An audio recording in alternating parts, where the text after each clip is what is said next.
Is there a limited number of numbers that you would put in a specific type of communication, say an appeal versus a newsletter? Simple answer, no. The more people you connect with, the more people you engage with, the more chance you have of raising funds and motivating action. But the long strategic answer to that is tell a story to someone who it's relevant to. So if you're raising funds for a very specific part of your organization, create a segment of people who show an interest in that and speak directly to them, because it may not be relevant to your entire file. But when you're doing reporting, when you're doing your newsletters, things like that, that should go to everyone. But not just donors, that should go to subscribers, volunteers, constituents, your friends, your mom, your dad. You want to be able to celebrate the impact you're making, and that's a great way to do that.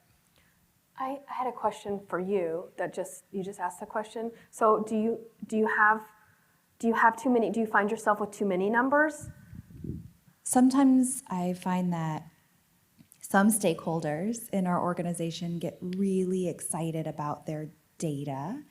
And that can be overwhelming to maybe someone who doesn't live in that world.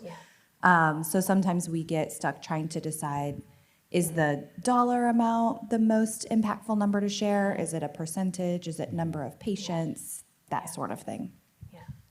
There could be a really interesting way to test into that is just try all of those.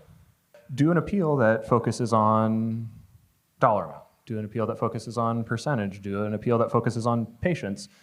And what you'll learn, if you send that to everyone, you'll start to see who engages with what, and you can create pretty interesting segmentation from that way, and you can know, like, hey, this group of my supporters or this group of my file really cares about patient impact.